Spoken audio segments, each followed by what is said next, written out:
Good morning friends. Today we are going to learn math subject. Open page number 114. Write today's date and day. Now today's new chapter 6 Basic Geometry. Recall.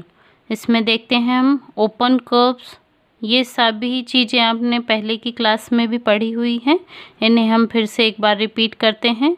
इसमें है पहला है open curve to do not enclose a fixed space. जो open curve होते हैं वो कोई निश्चित जगह को नहीं घेरते हैं, जैसा कि आपने चित्र में दिख रहा है ना। Next is closed curve enclosed a fixed space. जो क्लोज्ड कर्व होते हैं वो एक फिक्स्ड स्पेस को घेरते हैं, ठीक है ना। देखिए इसके अंदर ये एक निश्चित स्पेस इनको कवर किया हुआ गया है। Third is polygon. Polygon is closed shape made up of only straight lines. Triangle, square, rectangle etcetera are polygons. जो पॉलीगॉन्स कैसे बनते हैं, ये कुछ स्ट्रेट लाइंस को ज्वाइन करके हम क्या बनते हैं, ये सभी पॉलीगॉन्स। तो ये सभी क्या हैं, पॉलीगॉन्स कहलाते हैं। ट्रायंगल, स्क्वायर, रेक्टेंगल ये सभी क्या हैं, पॉलीगॉन हैं। A circle is a simple closed curve. और सर्कल क्या होता है, एक सिंपल क्लोज्ड कर्व होता है, ठीक है। The fixed distance between the center of a circle O and a point on the circle A is called a radius. यहाँ पर सर्कल में जो सेंटर पॉइंट होता है O और A, इसके बीच का जो डिस्टेंस कहलाता है, O और A के बीच का डिस्टेंस, ये सर्कल की रेडियस कहलाती है, ठीक है। A line passing through the center of a circle connecting two points A, B on its boundary is called the diameter of the circle. अब सर्कल से होते हुए जो सीधी लाइन जाती है, ये इसके क्या कहलाते हैं, इसकी पूरी लेंथ A से B तक की ये जो लेंथ होगी, ये इसकी डायमीटर कहलाएगी, ठीक है। Diameter of a circle equals to 2 multiply radius. हम इसके डायमीटर को क्या कह सकते हैं, 2 से मल्टीप्लाई करते हैं, मीन्स जो रेडियस होती है वो जस्ट डायमीटर इसका डबल होता है उससे, है ना, ठीक है। या हम ऐसा कह सकते हैं डायमीटर का आधा जो होता है वो रेडियस होती है, ठीक है। Radius equals to diameter divide by 2। The length of the boundary of the circle is called a circumference और पैरामीटर। जो बाउंड्री होती है ये सर्कल की, इसे हम क्या कहते हैं, circumference of the circle, या पैरामीटर भी इसे हम कहते हैं।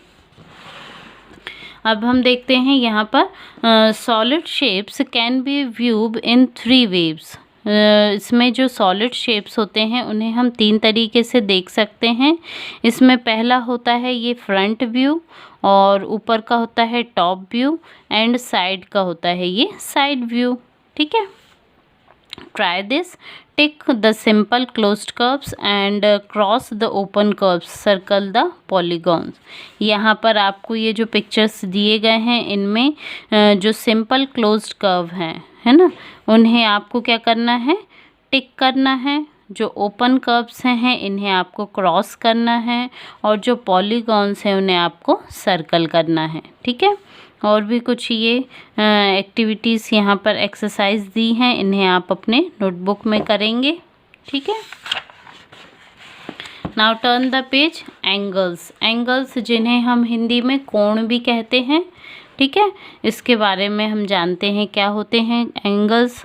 Observe the following drawing in which 2 sides meet a corner. यहाँ पर आप देखेंगे ये 2 ड्राइंग दी गई हैं। इसमें ये एक स्टैम्प की पिक्चर है और ये एक बोर्ड बना हुआ है। इसमें आप देखेंगे कि ये जो 2 साइड्स हैं, जो एक पॉइंट पर ये मिलते हैं आकर, ये कॉर्नर, ये ही हमारा एंगल कहलाता है, ठीक है। The 2 sides meeting a corner form a angle.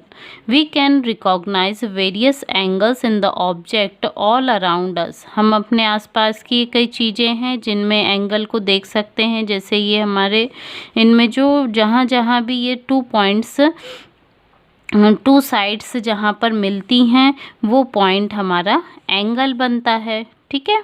ये आप देख सकते हैं पिक्चर में, ये एंगल बन रहा है, okay. Now next is geometrical terms related to an angle. Angle से संबंधित जो जियोमेट्रिकल टर्म्स हैं उन्हें हम आगे देखते हैं. To understand the geometrical meaning of an angle and now it is different part, let us first go through some basic concepts. Angle की जो भी जियोमेट्रिकल्स टर्म्स एंड जो टर्म्स हैं उन्हें समझने से पहले हम कुछ इनके बेसिक कॉन्सेप्ट्स के बारे में जानते हैं. पहला है यहाँ पर पॉइंट. पॉइंट क्या होता है? A point is a fixed portion on a plane. एक प्लेन जगह में एक फिक्स्ड पॉइंट होता है, ये कहलाता है पॉइंट. ठीक है. और आगे है series of points joints together and endlessly extend in both direction in a straight line is called a line. ये जो हमने पॉइंट बनाए इसमें यदि ये आगे तक इन्हें जब हम ज्वाइन करते हुए आगे तक इन्हें और फैला सकते हैं, एंडलेसली मतलब अनंत तक ये जा सकते हैं, तो इस प्रकार की ये जो स्ट्रेट लाइंस होती हैं इन्हें हम लाइन कहते हैं.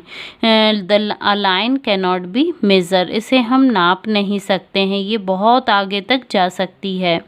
A line segment is part of line which can be measured. और लाइन सेगमेंट क्या होता है?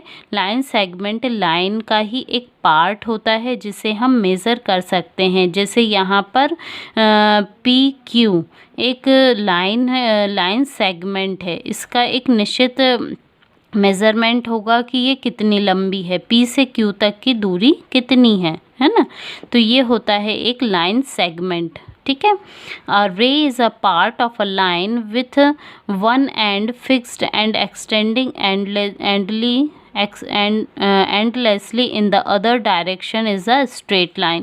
अभी ये आप देखेंगे यहाँ पर ओ एम, यहाँ पर ओ जो है ये एक फिक्स्ड पॉइंट है ना, और एम से ये रे आगे तक endlessly आगे बहुत अनंत तक ये जा सकती है. तो ये वन डायरेक्शन वाली जो रो होती है इसे हम रे कहते हैं. ठीक है. ये पहले भी आप पढ़ चुके हैं सारी चीज़ें. ठीक है. अब पार्ट्स ऑफ एन एंगल. एंगल के पार्ट्स कैसे होते हैं? Two rays with a common end point form an angle. Two rays जो होती हैं ये जब एक कॉमन पॉइंट पर मिलती हैं तो ये वाला जो पॉइंट होगा ये एंगल होता है. ठीक है. The adjoining figure show an angle formed by two rays OA and OB. The common end point of both rays is O, which is also called the vertex. अभी ये जो हैं O ए और ओ बी दो raise हैं, इनको ये एक कॉमन पॉइंट पर मिलती हैं. इस पॉइंट को हम क्या कहते हैं? वर्टेक्स. ठीक है. vertex of an angle. OA and OB are called the two arms of the angle. और ये जो हैं इस एंगल के लिए OA और OB इसकी क्या होंगी? दो आर्म्स होंगी. ठीक है. ओके. समझ गए आप? Naming an angle. अब एंगल का नेम कैसे हम बनाते हैं? An angle is named using three English capital letters, which are the middle letter always show the vertex of the angle. अभी इसके लिए हम क्या करते हैं? जनरली इंग्लिश के जो कैपिटल लेटर्स होते हैं उनको यूज़ करते हैं, और थ्री कैपिटल लेटर्स हम इसमें यूज़ करेंगे. जो मिडिल वाला लेटर होता है ये वर्टेक्स को शो करता है. ठीक है. The other two letters are the points on the arms of the angle. और जो अदर दो पॉइंट होते हैं ये इसकी आर्म्स को बनाते हैं एंगल की. ठीक है. We use the symbol. ये इस प्रकार का सिंबल जो है एंगल के लिए यूज़ किया जाता है to represent an angle. Hence the above angle can be named as angle AOB और BOA. इस प्रकार से हम इसे बोल सकते हैं एंगल के लिए AOB और BOA. इस प्रकार से ये इसमें टू एंगल बनते हैं. ठीक है. ये आपके लिए माइंड जिम 6A, ये आपका होमवर्क है। इसे आप कंप्लीट करेंगे अपनी नोटबुक में। कहीं आपसे कुछ समझ नहीं आता है या कुछ डाउट है तो आप पूछ सकते हैं, ठीक है। Okay, thank you.